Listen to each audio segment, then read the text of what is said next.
Dear Brother Pippenger, thank you for giving us the time for this interview on behalf of Future is Now Ministries. I would like to ask you a few questions regarding the daily.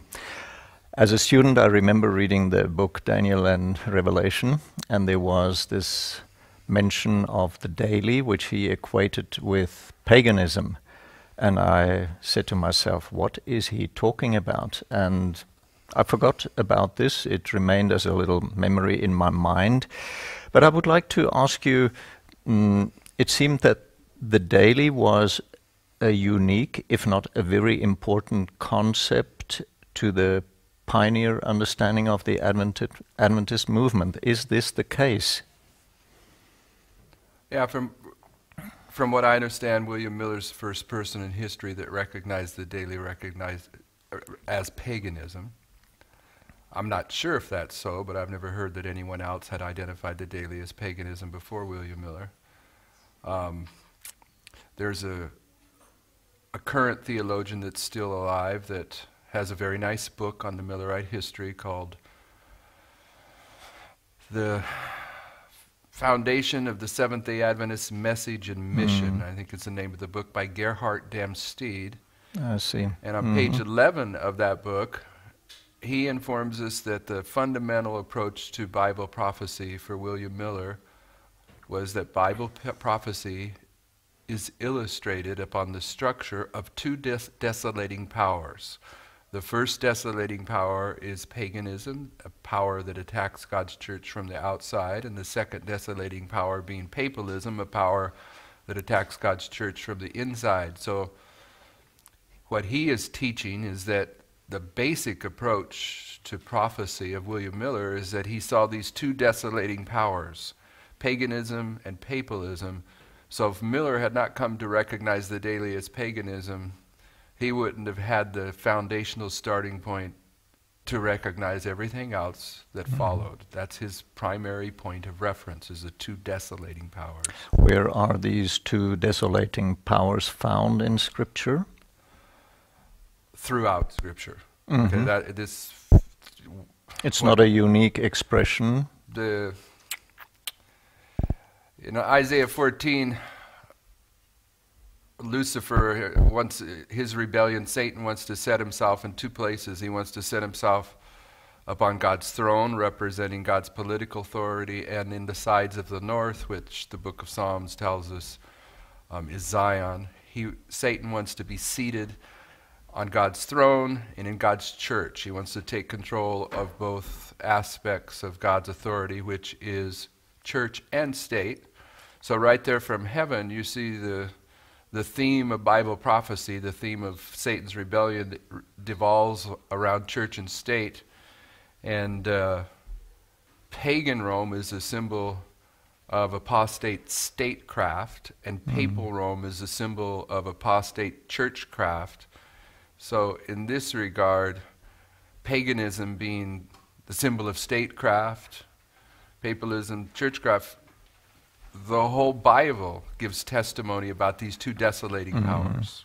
I mean, when Nimrod built a tower in a city, in Desire of Ages, Sister White tells us the tower represents a temple or a church. What Nimrod was doing, he was establishing a church. And in the book of Revelation, you have over 10 references that tell you that a city is a kingdom. So Nimrod was building a tower church, a city-state. So from the rebellion in heaven to Nimrod, all the way down to the image of the beast at the end of the world, which is the combination of church and state, these two themes are represented by paganism and papalism, and the one part of that theme, paganism, is the daily in the book of Daniel. Would you like to give us the most important verse in Daniel that relates to these two desolations, the pagan and the papal form of destructive forces? Probably the most important. I do make claims about what I think is most important in God's Word, but I generally try to tell everyone human beings do not have the the wisdom to actually prioritize which part of God's word is more important than another. But for me, Daniel 8:13, there's a question that says, how long shall be the vision concerning the daily sacrifice and the transgression of desolation that are going to trample down the sanctuary and the host. So you see these two desolating powers in Daniel 8:13 and encapsulated in a question, and the answer is verse 14. Unto 2300 days then shall the sanctuary be cleansed, which Sister White tells us is the very central pillar of Adventism. So the fact that the question in verse 13 that produces the answer in verse 14, the question in verse 13 has both of these desolating powers, the daily, paganism, the transgression of desolation, papalism. That's probably, you could argue that's the most important reference. Especially for us as Seventh-day Adventists. And then if I recall correctly, also in Daniel 9, you have the reference to the desolations that are put in the plural. If that's what you're looking for the Millerites, in Matthew 24:15, when Jesus says, when you therefore see the abomination of desolation spoken of by Daniel the prophet, stand in the holy place, let him who readeth understand. Been a long day, my mind's a little bit tired, but that's Matthew 24:15, and it's Jesus commanding us to understand the abomination of desolation spoken of by Daniel the prophet. And the Millerites identify that it is Daniel 9:26 that answers Jesus' direction on how to understand the abomination of desolation, because in verse 26 you see both of those desolating powers. Pagan Rome is the people of the prince that should come and destroy the city in verse 26. And after that there's a flood that comes, and that's papalism.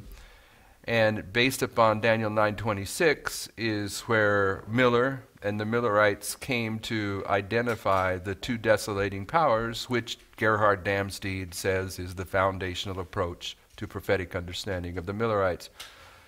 So in terms of upholding Christ's command to understand the abomination of desolation, then verse 26 of Daniel 9 is definitely the most significant reference in Daniel, because that's where the Millerite understanding is based upon, is that verse. Now, the connection of the daily to a prophetic time element, and we're speaking about time spans, was what was unique and firstly done by William Miller, as you explained. Could you, in a brief overview, give us also the dates regarding this time span, these time spans that we are talking about? Perhaps. Just in telegram style? Well, in telegram and brief style, where my definition of telegraph and brief might be a little bit different than you. I sometimes go a little bit longer than most people wish on their questions, but the daily is taken away in 3 verses in Daniel. In Daniel 8:11, it's taken away, but that's a different Hebrew word that's translated as take away in Daniel 8:11. That's the Hebrew word room, that means to lift up and exalt. But in Daniel 11:31, the daily is taken away, and that's the Hebrew word sir, and that means to take away. And then again in the same vision, because Daniel 10, 11, and 12 are the same vision, in Daniel 12:11, it says, and from the time that the daily is taken away, there should be 1,290 days and 1,335 days. So the daily being paganism, Miller came to understand that the resistance to the rise of the papacy that was being offered by paganism, as paganism was trying to hold its control over the world, it was resisting the rise of the papacy.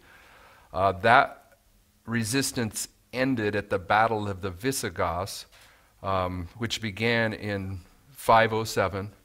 But in the winter of 507, Clovis withdrew to a city in France to recoup his energy. And then in the spring of 508, the Battle of the Visigoths was resumed.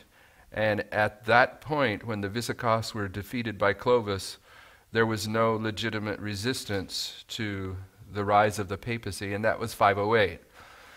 So Miller takes the removal of the of the resistance of paganism to the rise of the papacy in 508, and he takes those time prophecies in verse 11 and 12 of Daniel 12, and he starts in 508, and he goes 1,290 years into the future and comes to 1798. And he takes the 1335 and goes 1,335 years into the future, and he comes to 1843. And he was absolutely correct in his application of that. With this section of prophecy, we as Adventists are actually quite familiar with the 1260 from 538 to 1789, with the first... 1260 from 538 to 1798. 1798, okay, yes. I think you said 89. Go ahead. 1798. Yep. Thank you for correcting me. With the first part, that has been completely left out of our spiritual and prophetic understanding.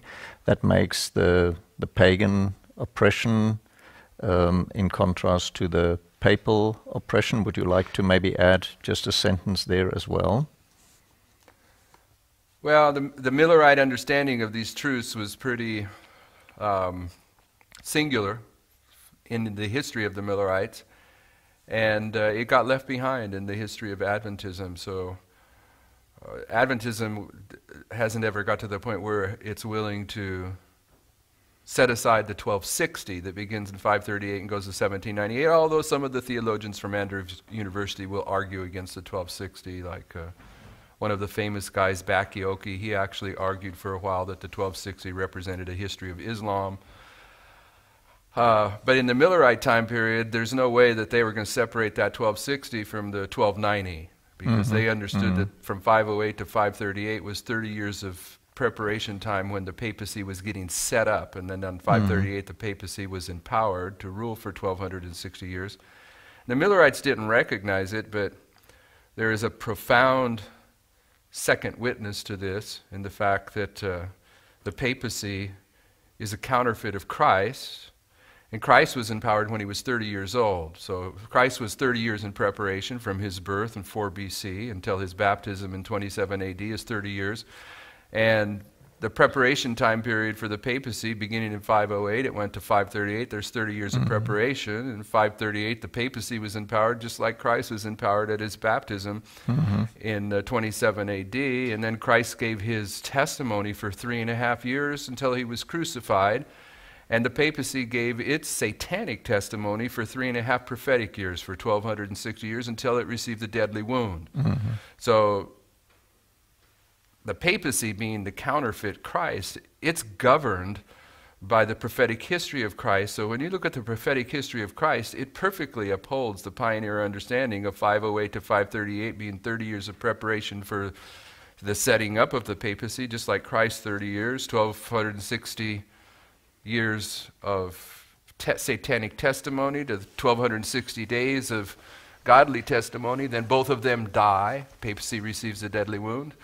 And the story at the end of the world is the story of Christ after the cross. Christ was resurrected, and then he ascended to the throne. And right now on planet Earth, the resurrection of the papacy is underway. And in the very near future, and they're even talking about it now, the dragon power is going to agree to give its one world government to the papacy, and it's going to ascend to the throne of the earth. So we've lost the Millerite details of the 1290 and the 1335, but they're just as valid now as they ever were then.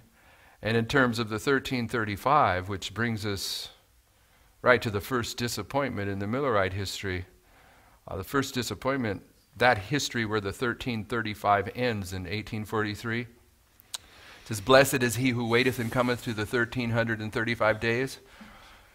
The blessing of the first disappointment for the Millerites is identified when you understand that the people that stayed faithful at the first disappointment in Millerite history, those were the people that had the opportunity to thereafter move into the most holy place with Christ by faith. So even the 1335 is still present truth for us today. It's unfortunate that Adventism has let these things slip by. And they don't see the connection. I mean, starting at 508 with the 1290, The 1290 takes you to 1798. So that connects you with the 1260. Yeah. But the 1260, that connects you with the 2520. That's another topic. Yeah, that's another topic, okay. But anyway, it's by starting in 508 that the time prophecies of the Millerites can be all tied together. They're all connected. Not only are they connected mathematically, but they're connected philosophically or logically. And so we've removed a bunch of them, and we no longer have the security of a firm understanding of prophetic history or the prophetic logic that accompanies that history. I was born as a child in an Adventist family, and I think I was about 56 when for the first time I heard anything about the 2520 and the daily. And I was absolutely indignant that my spiritual heritage had been withheld from me, and I felt also a very big sadness about this. I would like to ask you, could you delineate for us the spiritual dynamics that led to the loss of these truths? That's a short question that elicits a big answer. I don't know how to answer that simply, but do you remember your great-grandpa? Remember what your great-grandpa looked like? The sound of his voice?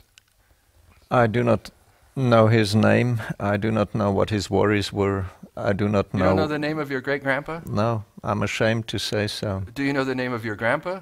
Yes, that I know. But remember? of my great-grandfather, I don't know from both sides. I know little bits of informations I got from my father and from my mother, but otherwise I do not have any idea. But you know your dad better than you know your grandpa. But my great-grandfather, yeah, my slate is almost blank. If you know your dad 100%, you know your grandpa what percent? My grandfather, I would say 50%. Okay, so many of us don't know that the Bible teaches that the history of Adventism is the history of 4 generations. And the problem with 4 generations is you have the first generation, your great-grandpa, which is the Millerites. Then you have a second generation, the third generation, and here we are born in the 4th generation. We barely know anything about our grandpa. We may know a little bit about our father, but we don't even know what our great-grandpa's name was. Yeah. Okay, so in these 4 prophetic generations, and I'm saying prophetic because after 1844 time is no longer, these 4 prophetic generations are repeatedly referenced in God's Word. You just end up in the 4th generation not knowing what your foundational understanding was. It doesn't have to be totally that there was sinister activities going on by the church members during these generations. There was satanic activity that was trying to cover up these foundational truths, but it's just the logic of 4 generations into history. It's difficult to know that far back. And I can imagine when we are talking about the great controversy that the enemy is very much interested to cover up the foundations and have us blinded towards our own history so that we think we are Adventists and have no clue about our roots, isn't it? Now you're talking about Laodiceans, right? Blind are Laodiceans, yes. If we look critically at ourselves, then we must admit that we do not have a clue about our roots and our foundations. The 4th generation of Adventism is the Laodiceans. The quote I like, Sister White says, the Laodicean condition is when you think everything is all right when everything is all wrong. Do you have just one Bible example of 4 generations that if somebody would like to look this up to verify this? Well, it's pretty clear in the Bible that, I mean, if you go into 1 Corinthians 10, that ancient Israel is one of the classic illustrations of modern Israel, and we are modern Israel. And so you see that the Lord entered into covenant with ancient Israel at Sinai during the history of Moses. But the time period that they were in bondage in Egypt before the Lord brought them out and entered into covenant with them, according to Abram's prophecy, they were going to come out in the fourth generation. In the fourth generation, that's right. That fourth generation goes throughout the Bible. And in the fourth generation, when you study the fourth generation, the Lord deals with his people, and in that generation, there are going to be among his people two classes of worshipers. And of course, in the story of Moses, the one class, it dies during the 40 years wandering in the wilderness, and Joshua and those that were under the age of accountability go into the promised land. So in the fourth generation, you see a separation of two classes of worshipers, and this theme is carried on throughout the Word, but that's also part of God's law. He's going to visit the iniquity into the third and fourth generations. There you have the four generations again, yes. 4 generations are all over the Bible once you see it. Would this then also relate to my next question that I have in mind? What are the spiritual dynamics that lead to the rediscovery of the foundations of the roots? You just mentioned that in the fourth generation there is a certain point in time, a certain divine intervention that leads to this particular experience. Could you elaborate on this thought? I believe that all the prophets are speaking about the end of the world, and there are various things that happen at the end of the world that you can use as a classification for the end of the world. And so if you're going to summarize the end of the world, which the whole Bible is speaking about, one of the ways you could classify it or summarize it is to say that it's the time of the latter rain.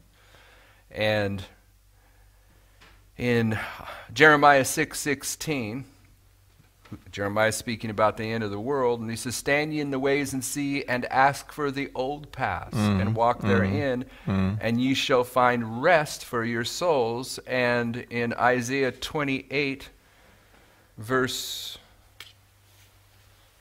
12, I think, but I don't want to say it when I'm being recorded unless I'm right.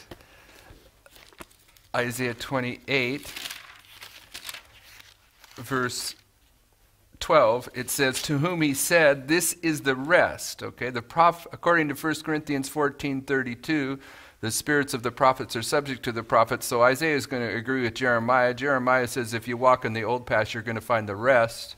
And here Isaiah is saying, to whom he said, "This is the rest wherewith you may cause the weary to rest, and this is the refreshing," yet they would not hear. So here Isaiah is informing us that the rest is also the refreshing, but Isaiah is letting us see that the refreshing is a message because they refuse to hear it. Jeremiah is saying that it's a message that is also a lifestyle because he says you're going to walk in this old path and receive this rest. And in Great Controversy 6:11, Sister White tells us that the refreshing is the latter rain.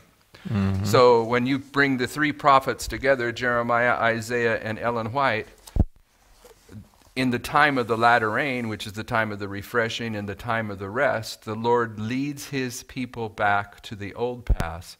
And there's a very nice quote that I don't have in front of me, but it's easily available, where Sister White refers to the foundational truths that are represented on this chart here. And after she references these as both the platform and the foundation, then she quotes Jeremiah 6:16. And so what I'm saying is that in the time of the latter rain, the Bible in the spirit of prophecy talks about a work that the Lord accomplishes in leading his people back to the old paths, which are these truths. And this is what brings upon us the latter rain, the rest, the refreshing. So that would in a special sense also apply to us as Laodiceans who are blind, who need to see the old paths again, rediscover, find their way to walk. For all these activities we need eyes off, to have our blindness removed. that has come on us through the generations. And I remember the discussion Jesus had with his disciples when he healed the blind man, and the disciples said, "Who is the cause for this man's blindness, he himself or his parents?" And Jesus said, "None of them, neither of them. It is that the glory of God should be manifested." And Was that the blind man at the pool of Siloam? that was the blind man that he sent to the pool of Siloam, that had his eyes anointed. And it is very interesting that Siloam, in its roots, in its root word, relates to sprouting, budding, springing, and there you have the connection to the But doesn't fig that tree. mean the scent? Doesn't Siloam mean scent? It also means scent, like a tree scents its bud, and therefore it can be used beautifully also as an illustration for a message that is sent, but a message also has a starting point. And so this man is sent to the pool of Siloam, and there has his eyes opened, and the first thing that he sees is the truth about a falling tower that relates to the fall of Babylon, because that would be another topic. Methuselah is another connection that relates to the root word. But the point I wanted to make is that when you have the budding trees of spring, it is the rain, and that was the latter rain, the time of refreshing you were talking about, that will lead to the development of the fruit and finally to the ripe figs, which would mean a ripe, mature, prophetic understanding. And in the vineyard of the Lord you have a fig tree and you have vines, so both grow together, but first the figs ripen and then the grapes. And I would see in that a picture of the ceiling. But we would like to come back to a further question. Conradi introduced the Protestant view of the daily to Adventism. Could you give us just a brief insight into what he actually did with this and where he got it from? If that is the case, then we as Seventh-day Adventists wouldn't believe any more Millerite truth, but Protestant beliefs that we now think are Adventist truths. Yeah, I don't actually have in the forefront of my mind the place where Louis Conradi, derived what books he went to incorporate the Protestant understanding of the daily into his book. But he produced a book. Mm-hmm. And he knew he was going to change this understanding, and he tried to contact Ellen White saying, "This is what I'm going to do. Mm-hmm. Should I do it?" And she didn't respond to him. This is what the historians say. She didn't respond to him quick enough to satisfy his patience, so he went ahead and produced the book. He interacted with Wagner of Jones and Wagner fame, and Wagner brought it back to the United States, shared it with Daniels, shared it with Prescott, and it took off from there.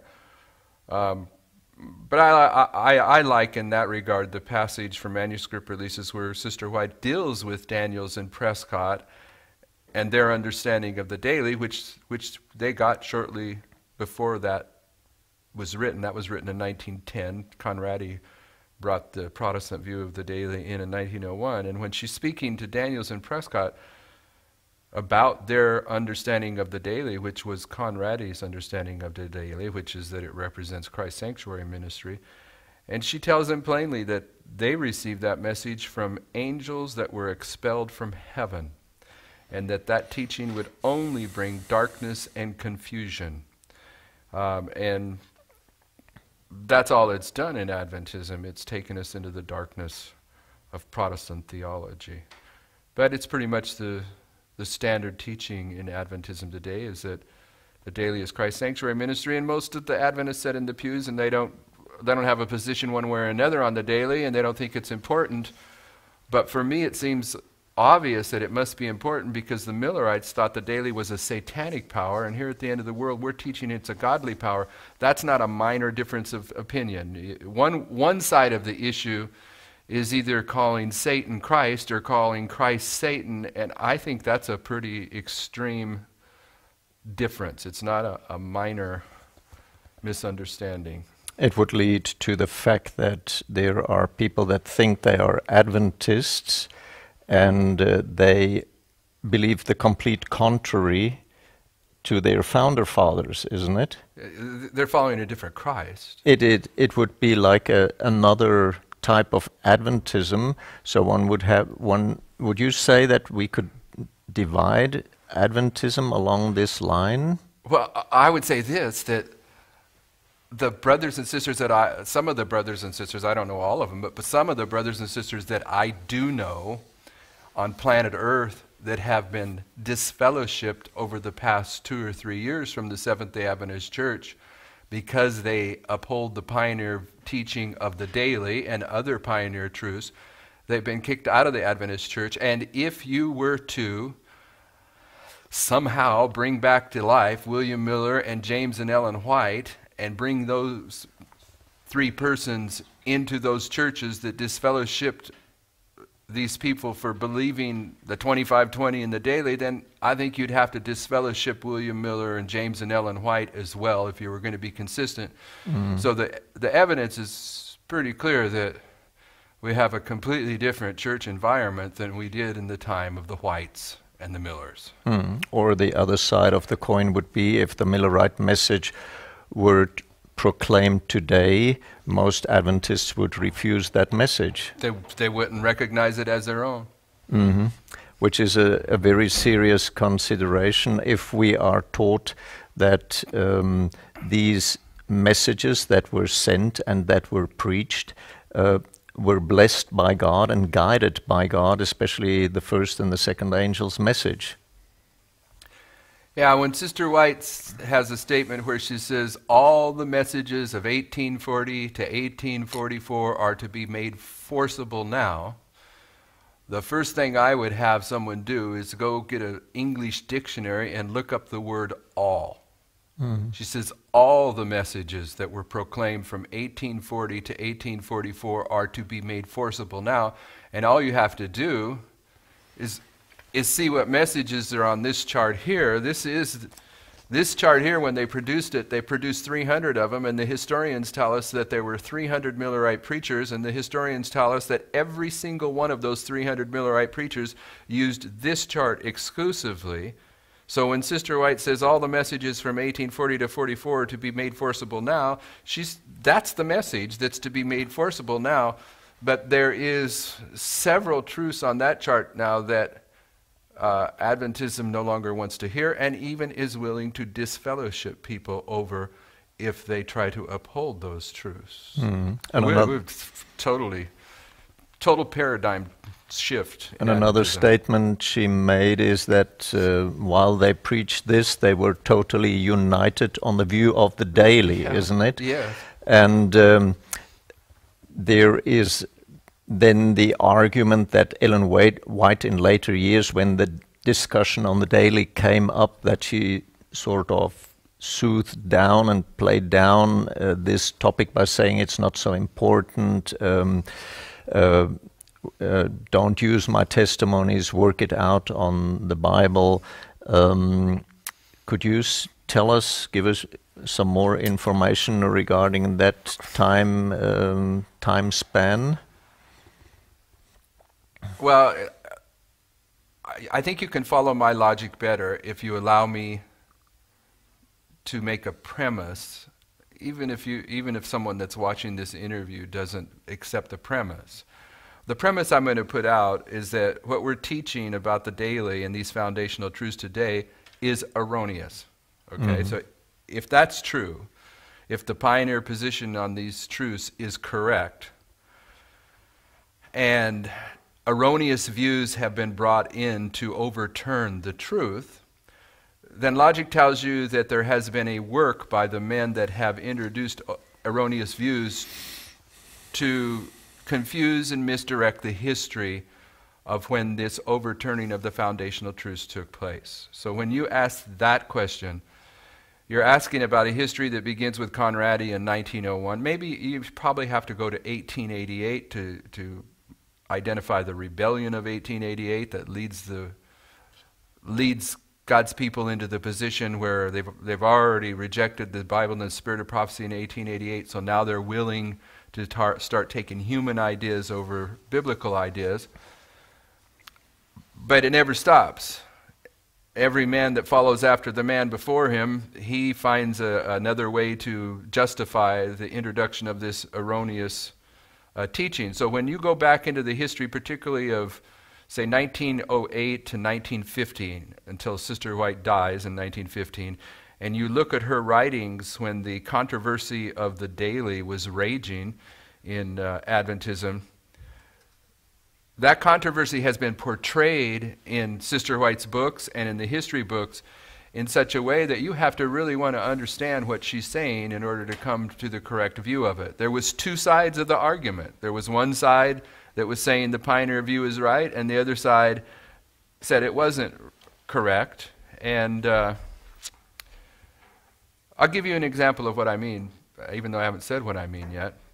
In that controversy, Haskell, who the author of the book Daniel the Prophet, and he has a book about the sanctuary that I'm not remembering the title to, and he has the book The Seer of Patmos on Revelation.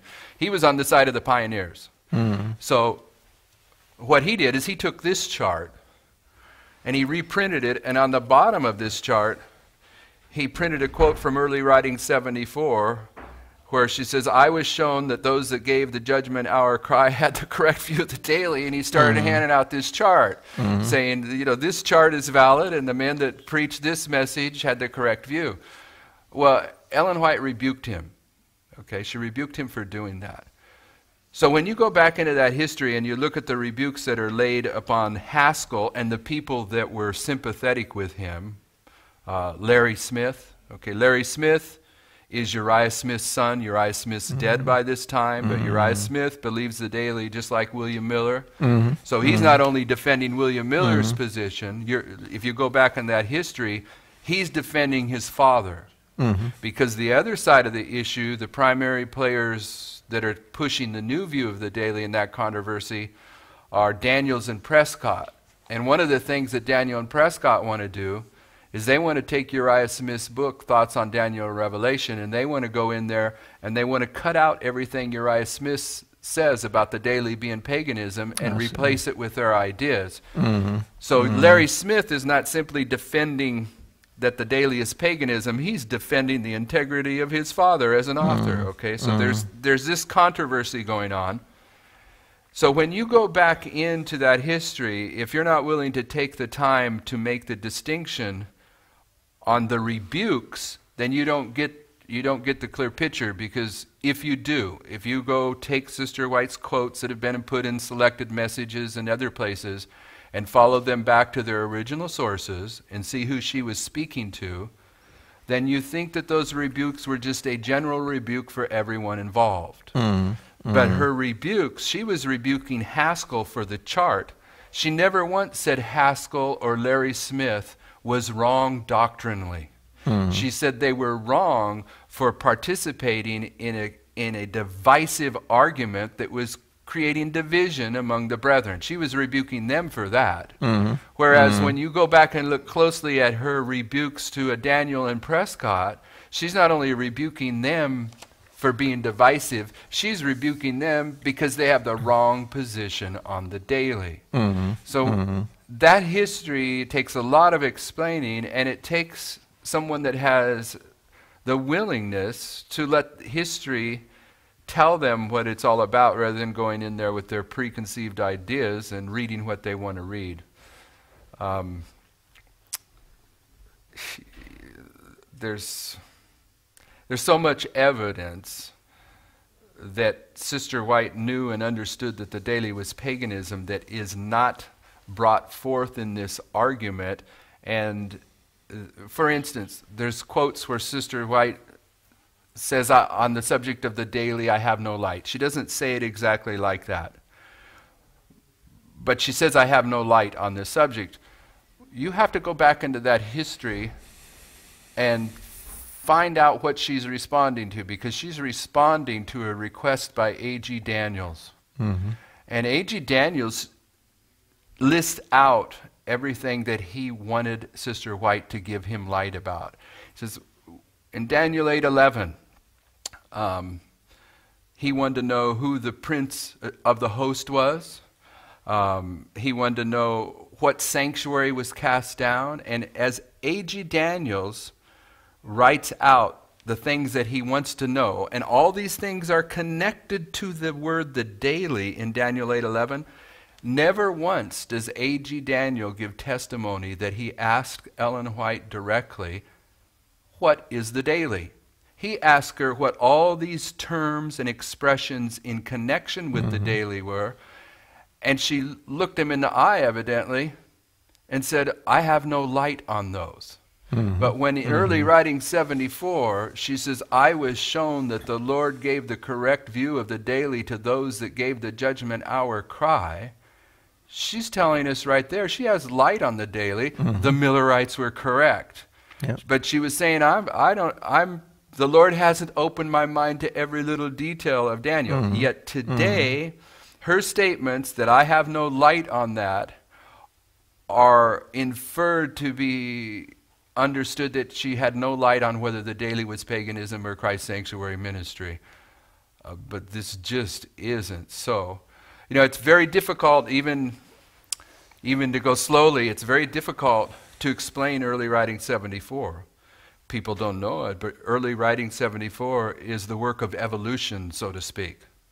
If you go back to early writing 74 and you take this passage where she's endorsing this chart and endorsing the pioneer position of the daily, and you take it back to the book that it was derived from, an experience and teachings, experience and views, early experience and teachings of Ellen White, and you look at the statement there that they took to put into early writings, and then if you go one step back to the first time Sister White made that statement that ends up in early writings, in Present Truth, Review and Herald, November, December 1850, you find that what she says originally gets changed a little bit when it goes into experience and views. But when it gets into early writings, it's pretty much corrupted. Okay, and I'm not of the class of people in Adventism that say you have to worry about the Spirit of Prophecy books, they've been corrupted. I don't see any purposeful human manipulation that went on in that. I think it was just bad editing. But in early writing 74, the references about time and going to Jerusalem, they were not in the original statement. When you go back to the original statement, she's just real clear. The pioneers had the correct view of the daily, just as clear as she is on the other side of the story, that the teaching that the daily is Christ's sanctuary ministry that Daniels and Prescott is pushing came from the devil. So when in other statements she's saying, I have no light on that subject, she would be contradicting herself when she says the pioneers had the correct view and Daniels and Prescott have the wrong view. She wasn't talking about whether she had light on the daily. She was talking about the various subtopics that Daniels was confronting her with. It's too bad that you can't take the time and show this evolution in early writings, because it's a real eye-opener. That would have to be done in written, isn't it? You in have a to documentary form, which would not be good for the interview form. The understanding that you have gained has opened a new universum, or a new layer, a new view on the Bible that has been unknown till yet. To me personally, for instance, now looking at the 2520, studying the story of the Shunammite woman, the Gadal woman, that beautiful woman, which obviously is the bride of Christ, she is told that there, by the prophet Elijah, the prophetic word tells her that there will be 7 times of dearth, of famine, and she moves out of the land, and thereafter everything is restored to her that the famine has taken away, because the king commands his officers to do so. And I think this is a beautiful illustration for the end time for the church returning to the old paths. Returning to the old paths, and for the church triumphant.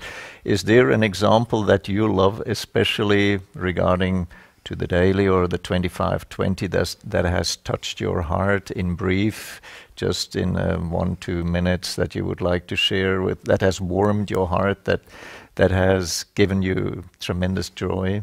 Tremendous joy. Yes. I like Josiah, but when it comes to the daily,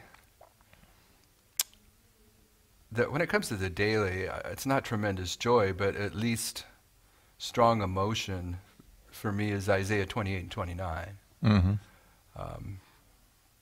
Isaiah 28 and 29 is a condemnation to those scornful men which rule this people which is in Jerusalem. That's verse 14 of Isaiah 28. And Sister White in Testimonies Volume 5, page 201 says Jerusalem is the church. So Isaiah 28:14 is talking about the drunkards of Ephraim, Isaiah calls them, and they're drunk because they've been drinking the wine of Babylon, and there's a woe pronounced upon them. Woe upon these scornful men that rule Jerusalem. And then when you get into chapter 29, Isaiah tells us what this drunkenness produces, and it produces a blindness. And he says that the blindness is manifested in the fact that the leadership of the Adventist Church is given a book which is sealed, and the leadership there is called the learned man, and the learned man takes this book that is sealed, and from my understanding the book that is sealed in the Bible is the book of Daniel. And they're asked what it means. Says, I can't explain this because it's sealed. So they take this sealed book to the lay people of Adventism, which are represented as the unlearned, and they ask them what it means, and the lay people of Adventism say, well, I can't tell what it means unless someone that's learned teaches me. So it's like in the world, I don't know if this will click in Germany, but in the United States, there's a famous worldly movie called Catch-22. This is a catch-22. That means something in the United States. You can't win, you can't lose. The leadership can't understand this book that is sealed because they say it's sealed, and the lay people can't understand it because they refuse to learn anything except it's taught to them by the leadership. So they're in a catch-22. And when you go further down in Isaiah 29, there's a condemnation pronounced upon them for this blindness, and I like this.